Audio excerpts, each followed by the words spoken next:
guys. This is Martin Perdomo. Oh, wait. This is Paulo.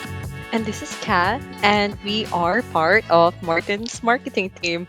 Yeah, so this is the new season of the Latinos and Real Estate Investing podcast. Get ready because in this season, we're going to talk about what other real estate investors are too afraid to answer. Yeah, I'm so excited. We're going no holds barred this season. We're going unfiltered. But enough of that, Kat. How about we introduce the real host of this podcast? All right, so I guess everybody knows him already. He is a real estate investor, a motivational speaker, and an entrepreneur from Pennsylvania. He is also the host of Elite Pennsylvania Investors Group, an exclusive group where real estate investors can network and then learn the basics. He is also the CEO of his own multi-million dollar real estate investing company, Skilled Property Finders, and co CEO with his business partner of a multi-family syndication company, Premier Ridge Capital. And on his personal side, he is also the father of four children and happily married for more than 20 years with his wife, Annabelle. Martin Perdomo, thank you so much for giving us the chance to host this season premiere of the podcast. Thank you guys for having me on my own show. I'm excited. Excited.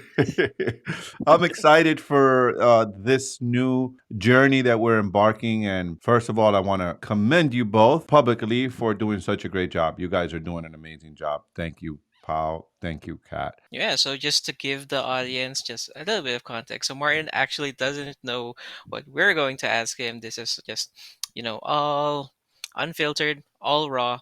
And what better way to start the season is to get to know Martin a little better. So if you're a long-time listener, you might already know Martin as this real estate investor, this mindset mentor guy, but I bet you barely know his personal side. That's right. And I guess what better way for newer audience to get to know the host and what to expect in this new season is by giving Martin a taste of his own medicine. So we are gonna be asking questions. We're gonna be playing a few games. So I guess Oh, man. Martin, are you ready? Let's do it.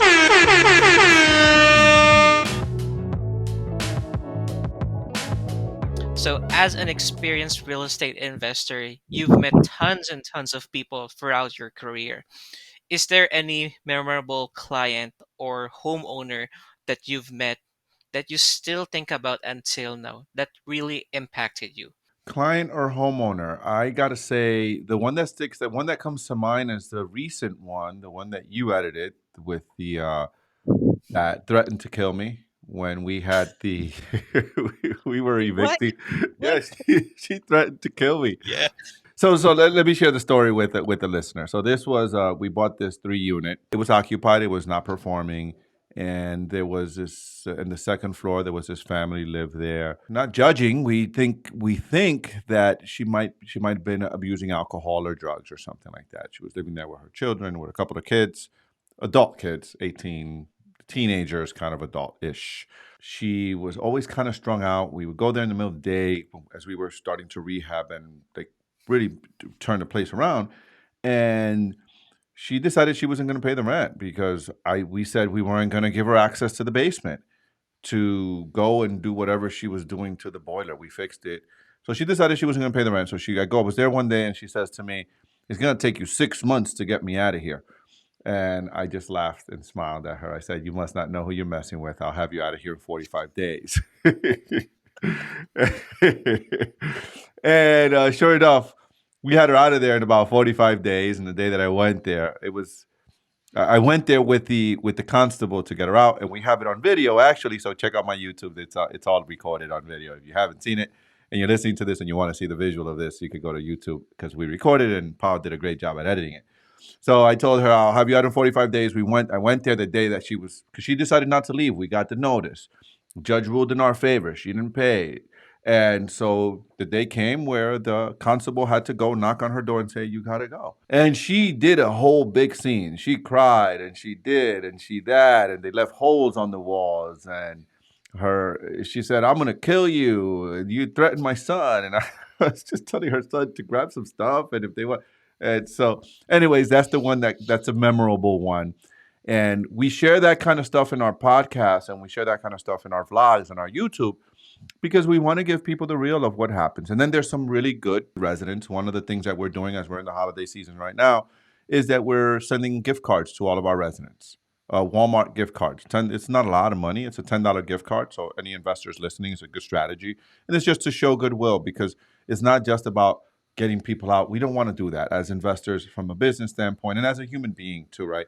We want to show good graces to our customers, and we want to show respect, and that we honor them, and that we appreciate them. I really appreciate it. If you're one of my residents right now, I want you to know that I really appreciate you. When am I gonna get that gift card though?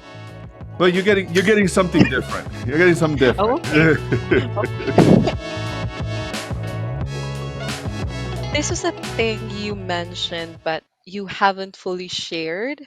Mhm. So, can you share the story about, being kicked out by your mom at a young age? Can you share the story about what happened and how is your relationship with your mom now? Well, that's a really good question. So, my mom came pregnant to the United States here with me, and when she came here, she sent me back to the Dominican Republic because she didn't have a place to basically she didn't have a base, right? So she sent me back until she could get herself together, find a place, and then when I was 5 years old, she had me come back. It's important that I share with the listeners that I was extremely poor. So when my mom had me come to the United States, at the age of 14, I was here smoking weed in the United States, smoking weed, doing stuff, drinking, and doing shit that teenagers do in New York City, because that's what teenagers do. I'm not ashamed to say it because we were all doing it, right? That's what you do in the hood at that age, right? That's what we were doing.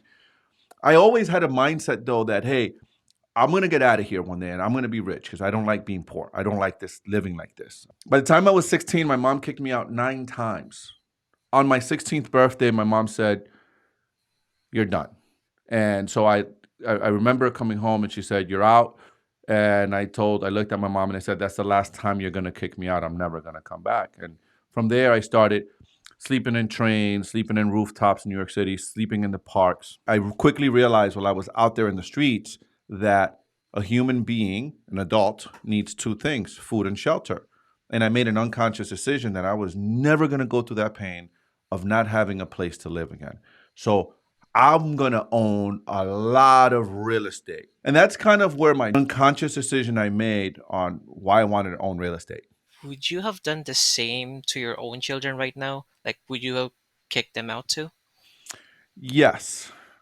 And if my wife was listening, right, which she probably is going to listen to this episode, honey, if you're listening, we've talked about this, and it's yes, right. One day, when I was selling insurance, I sold insurance for many years. I was in this beautiful Audi in my nice suit, going to see this client in Philadelphia, Pennsylvania. And my wife calls me one day, talks to me about my oldest son, Chris, and she's like, hey, hon, we're having trouble with Chris again. He was like in the ninth or 10th grade. We're having trouble with Chris again. He's got in trouble with some girl he was dating or something. I don't remember what it was. And as we were unpacking it, we were trying to figure out what were going to be the consequences for him. It dawned on me right in that moment how difficult it is to raise a boy, to try to raise a man.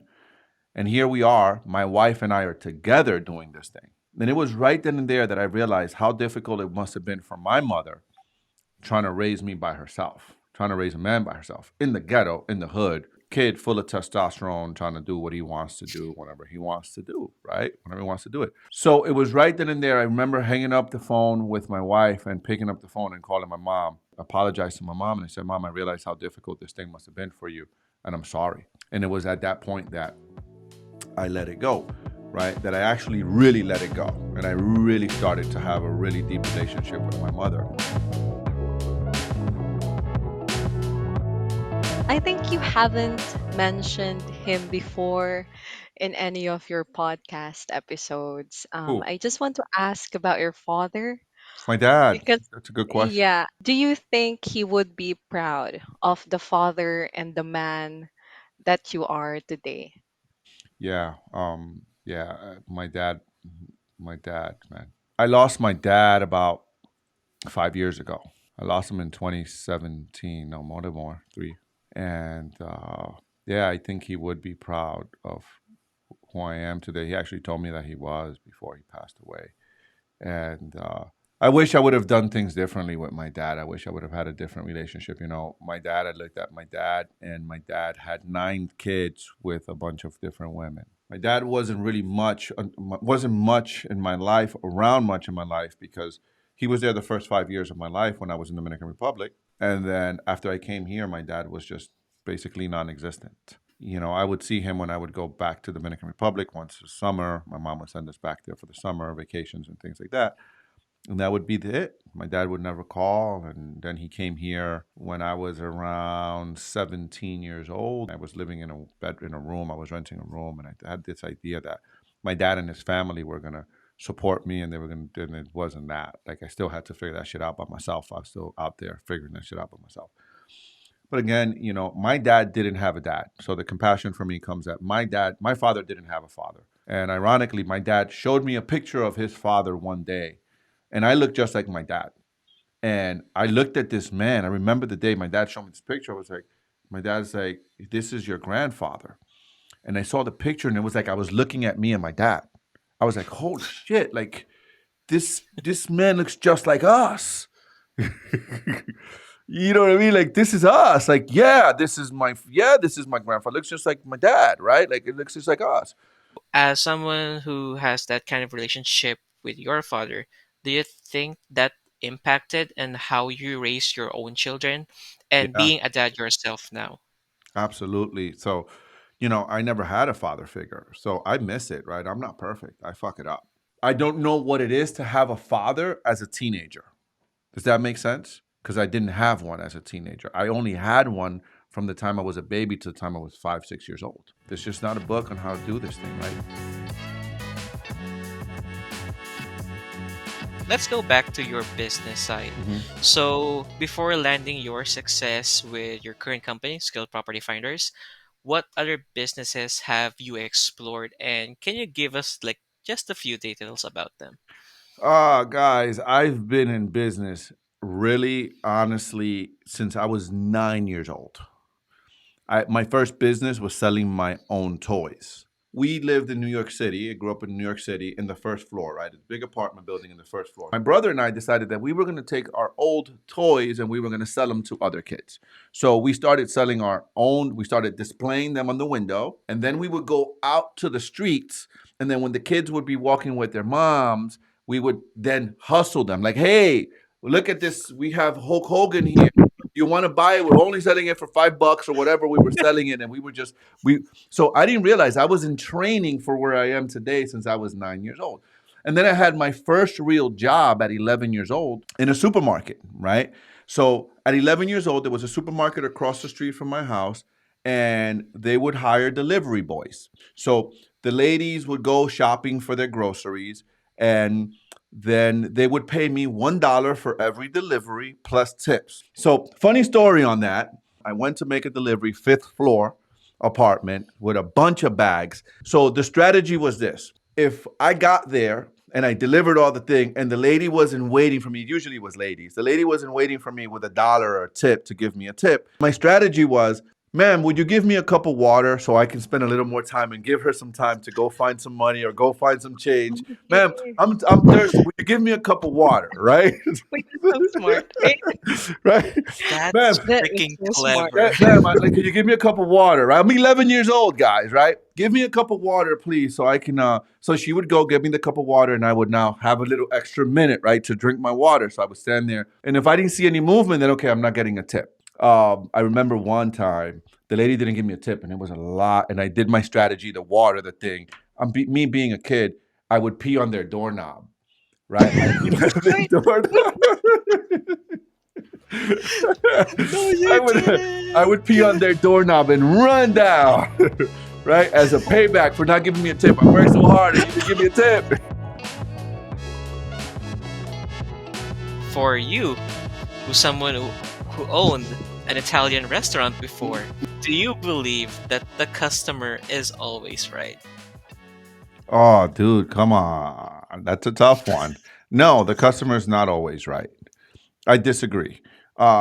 Especially in that business. Look, for most part, I believe people generally are good and have good intentions. I believe that human beings are generally wanting to help others and impact and just generally want to be good to others. But man, there's times that you have people that are just miserable people in life. You've met them. I've met them, right? They're just people that are just like it's really sad that people they want sometimes they mistreat people because they're the cleaning people. Oh, I own the cleaning company too. They're the cleaning people, or they're the person serving them, or the server. Like, stop. That's bullshit, man. You treat people well. You treat other human beings like human beings. And we had a lot of that. Like I experienced that. There is a time that sometimes you must fire your customer because they no longer fit your avatar or who you're trying to serve. So here's what you'll find.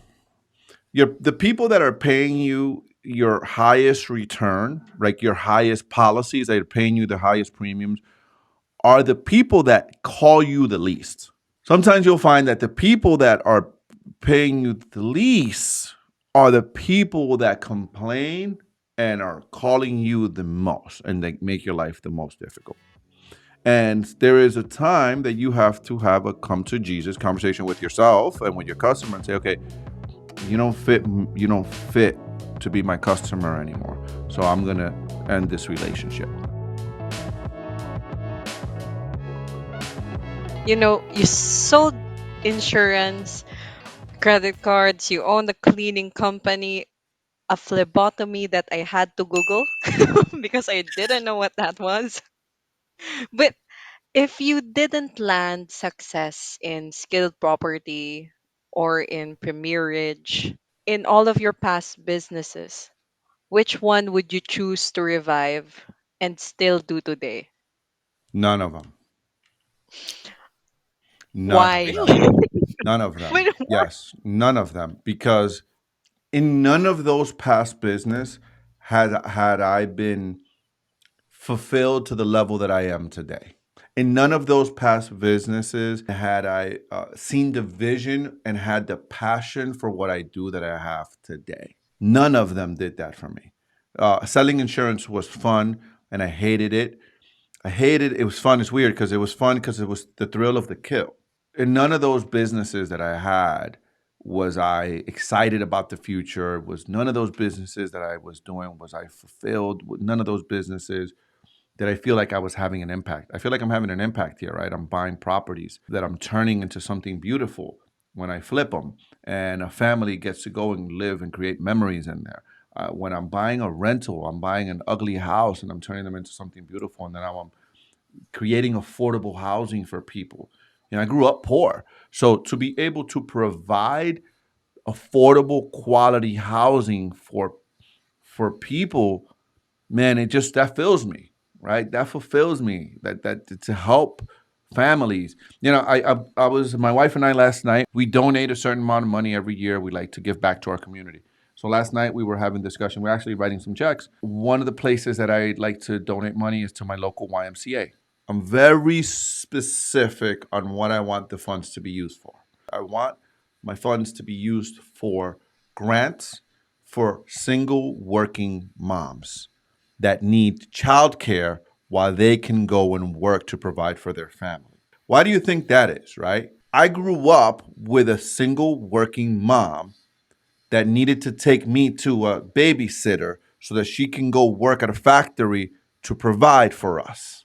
So for me, it's always about having an impact, right? Like, hey, how can I use the gifts that God's given me today to have a positive impact and help others along the way? So I did some digging actually. So I know that in 2017, you attended a Tony Robbins Date with Destiny event. Mm. But how was your 2018 experience different now that you are a part of the event crew and you were able to do the firewalk not once, but twice? Three And times. also, I've walked on fire oh, 3 times, just to for the record. and how was meeting the man himself like? So that's definitely one of the people that I look up to. First of all, that event, Date with Destiny. It's interesting you bring that up because my business partner is attending that event right now as we record this. This is her first time attending there, and she attended that event because I told her you must attend that event, that one event. And again, this is not a promo for the event. I'm just grateful to the man, to Tony. That event shifted my life. I've learned so much from attending Tony Robbins like events, for just being in that energy of personal development and mindset and growth, and being in those environments and in those kind of Date with Destiny. And then I crewed UPW. I've walked on fire. I've jumped out of a plane 2 times. Sky. Excuse me, what? I've Wait, done. wait. And I used to have a. I used to be a heights phobia. I used to be afraid of heights, and it was, it's just all of this stuff. By the way, it's just mindset training. When you jump out of a plane, or you walk on fire, or you break an arrow with your neck, right? I've done that. I've broken an arrow, pushed an arrow, broken it with my neck. Um, all of this stuff is mindset training. So if you're in business, right? If you can overcome that, then what can't you overcome? What's a flipping a little house? What is this ugly house? Shit, I jumped out of a plane. Shit, I walked on fire 3 times. So I got some sticks and stones, and so what? You broke an arrow with your neck. Yeah, So so what's there's flipping? yeah, I've done a lot of in an event, and again, all of this stuff is mindset training. And to those that are untrained and are not in that space, won't understand it, right? Or they'll think, hey, you're a weird guy. I am a weird guy. Yes, I am. I like being weird. I am different. Um, and that's just some of the things, that's what successful people do, weird shit. Let's try to get away from the weird Hmm. because jumping out of the plane, It's okay, apparently too much for a cat. is too much for me. But okay. So everybody knows that you love to travel. You've been to a lot of places, especially with your family, Hmm. and you've been to a lot of different countries, like your home country in DR. You've been to the beaches of Mexico, Jamaica, Puerto Hmm. Rico. Hmm. But which place would you say that you would never get tired of visiting? Still, I have so many more places to visit, Kat. Like last night, my wife and I were looking at a cruise because you got to get my fix, right? We're looking at, hey, where are we going next, right?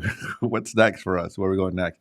I got so many places. I have so much to live for still. I have so much to visit. I have so much to see. Hey, the Philippines is in my list, right? There's so many places around the world that I want to see and visit. Just let me Eh, know. I'll The one create a list. the one I got to tell you though, the one place that left a major, major impact from all the places I've been to, really, the one that's really, really left a major impression. Number one is Costa Rica. So Costa Rica, so Costa Rica doesn't have military. Their saying in Costa Rica is "pura vida," which means pure life, right? Just hey, just enjoy life, like pura vida. Just that's like what they say. Just enjoy life. And when the minute I stepped out of the airplane, I can feel the energy. I'm a big vibe guy. I could feel the vibe and the energy in that place was peace. And we did a lot of cool things there. Those springs, those natural springs, like natural jacuzzi type warm springs, like they have a bunch of those. It's just such a beautiful place, and that's why there's yoga retreats there, a lot of meditation retreats there. I get it, like I get it why they're there. Like you have to experience it, you have to go there to understand why they're there. I met an Italian guy that was a tour. He took us to, that was the first time I went to a black sand beach, and I was talking to the guy, and he's from Italy, and I was like, hey, how'd you wind up here? He was like, I just came here on vacation. I decided to stay. How could you not want to stay here? I was like, yeah, I fucking get it. How could you not? Like, I get it, dude. I see it. Yeah. So he just decided to stay there, right? He's like 15 years later, the guy's still there. If any of the listeners get the opportunity to go visit Costa Rica, visit. It's a great place. We want to go back there. We actually talked about buying a place there, right? Because we liked it so much. So, and then the other place that we like is Jamaica. We went to Jamaica, and Jamaican food it's just amazing. I love Jamaican food. and the beach is beautiful, great people. Just Jamaica's a great place. I'd expect his answer actually to be like his hometown, Dominican Dominican Republic, but Republic. Yeah, me yeah, too. Yeah, yeah, well, but DR is nice, and yeah, I was having this debate with my mom. We were debating about the beaches in DR, and they're not as nice as the other beaches. There's nice beaches, but there's much nicer beaches. Right? There's a lot of nicer places around in the Caribbean too. being married for more than 20 years with your wife, Annabelle, are there any instances where your marriage and your business clash? Oh man, more often than I would like to admit. So especially early on, because when you're early in the marriage and you're younger and you're less mature. So yes, we've clashed because I sometimes I just go right. So I put blinders on and I see nothing, I hear nothing. I'm going to achieve my goal. I think that's a good trait. That's one of my good traits, and also could be construed as not such a good trait because it will impact. I don't see my wife. I don't hear her. I just go. So yes, it's had its implications. We've had issues in the past, major issues in the past, and I've learned to manage that because it never goes away. It's not going away. It's who I am. It's my DNA. I've been freaking hustling since I was 9 years old. My wife tells me, we talk about retirement. I'm like, retirement? What are you talking about? I'll always be doing, like, I'll retire. Like, I'll be 75, I'll be 80. And yeah, I won't be going as hard as I'm going now. Maybe not, but I'll be coaching, I'll be leading, I'll be doing something. Like, I'll be still inspiring, helping others, doing something. Like, stop? You kidding me? I'm not stopping. Uh, so, No one's so stopping Martin Perdomo. yeah, so it's one of those things that my wife learned to accept me for who I am and embrace me for who I am, and I've learned to accept her for who she is, and I've learned to also give her what she needs as well, right? Because of marriage, it's very important that you understand each other, who you are, and then give each other what you need. Great book. If you're married and you're listening to this, I'm gonna make a recommendation. It's a great book, The Five Love Languages. I'm going to recommend you read that book and understand your spouse's love language. We all need different things to feel loved. And my wife's primary love language, watch this, right, is time. She doesn't want me to give her nothing. She used to say to me when she was young, I prefer us live in a little hut or be broke and not have nothing and have you, because her primary love language is time. She doesn't prefer that. She really does not prefer that. I can assure you of that. She understands that today. But as a I young was woman, almost moved. Almost moved. but as a young woman, that was the way she would express herself. After learning that what she was telling me was she wanted time, she wanted more quality time with me, I then became more intentional on giving her that. Quality time is her and I doing something special alone. It's a dinner date, that's going to a movie, that's going to the mall, just her and I, or having deep conversations. Her and I going for a walk, going for a picnic. Thank you, Martin, for giving us the opportunity to host the season premiere of the new season of the Latinos in Real Estate Investing podcast. Wait, what's that? I But, like the hat. but, but, I like that. But of course, before we end it, how about we play a little game? So Let's do it. we have this thing called Untitled. So this is going to be a new segment that, again, the audience should expect from the coming episodes. So Untitled, we're going to ask a series of questions, no holds barred. You don't have to think of anything else. No explanations are needed. So, Martin, are you ready? That's a yes. All I like right. what's happening. Okay, go. Let's go. Let's start. All right. So, real estate is blank. Amazing. The best song to dance is to blank. Merengue. Nice one. What's that?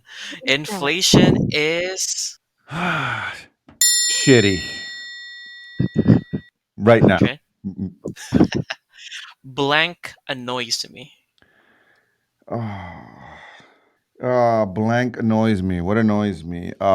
People that can't keep up with me annoy me. All right, all right. Mhm. I'm good at cooking blank. Ooh, I'm good at cooking. Moro de guandule o de habichuela. I don't know. That's in Spanish, but rice and beans, basically. All right, Okay. all right. And lastly, on my end, my favorite type of pizza is blank. Ah, ham and pineapple Hawaiian all day long. You love Yes. pineapple on your pizza. All right, so let's move on to the next one. Now, give me a sec. So this time I will be giving you two choices. You're just gonna choose one. You don't have to explain why you chose that one. So are you ready for this one? Go. Okay, so Martin, wine or beer? Wine. Success or happiness? Success brings happiness. No, just one. Success. Success or happiness. Success brings happiness. All right. But Mhm. would you rather be rich and famous or rich and unknown? I'd rather be rich. Don't matter. I'm rich. Rich. Rich. I've always wanted to be rich since I was 5 years old. Rich. All right. But would you rather Rich and have no unknown. company or bad company? No company. Logic or emotion? Logic. Annabelle or your mom? I got to go with mom. Growth or security? Growth. NYC or Pennsylvania? PA. I know my New Yorkers. I know. You guys are listening. You're not gonna love me right now, but They're it is gonna what it is. unsubscribe. They're gonna take my New York card from me. I'm a New Yorker, right? I'm always New York. I was born and raised there, but I'm sorry, I won't. I just PA. I get peace. Mm. Last one. Your three sons or your only daughter? Ooh, all of them, every single one of them. Sorry, you're not gonna do that one. And that is it for the entitled section. Yeah. So again, Martin, thank you so much for having us on the podcast. It's even if it's like the other way around, but of course, since that you're the official host of this podcast, why don't you do the outro for us? Okay, guys. Well, thank you for listening, and we're excited about this new season coming up. Thank you for staying on. If you've stood on this long, I really just thank you for just hearing all of my stuff from my past and listening to Pau and Kat and I myself here. Thank you so much. I'm excited for the future's really bright. I'm excited for what this podcast is, the direction that we're taking this podcast in. I We can't do it without you guys listening and your support and or watching. So please make sure that you continue to listen. We have some exciting themes coming up. We got some exciting guests coming on the show. We're improving this podcast a little bit every as much as we can every day and every time we record a new episode. So again, I just really just want to just gratitude. Thank you guys for listening. Just I'm not asking for anything. Just thank you guys for listening to this podcast. Really, really grateful. And thank you two guys for this wonderful idea of putting this together. Thank you, Martin. Anytime. Maybe next time we can get your mom. There you We go. can invite your mom to the podcast. There you go. You're going to need a translator because she doesn't speak English that well, but we could bring her on. Oh, okay. Well, you can translate. I dude, my Spanish rough. I'm doing a podcast later in Spanish, and I told my wife this morning. I was like, "Shit, babe, I got to do a Spanish podcast." So I get my Spanish going. It was rough last time I did one, but I'll do it. All right, guys. Thank you. Hey guys, thanks for watching this video to the very end. If you want to continue to watch videos like this one, click this video right here. I think you would enjoy that. And if you want to continue to learn from me and learn how to create wealth through real estate investing, check out my online course. It's in the links below. It's how to get your first off-market deal in under 60 days or less. Thanks again for watching. Really appreciate you guys. Peace out.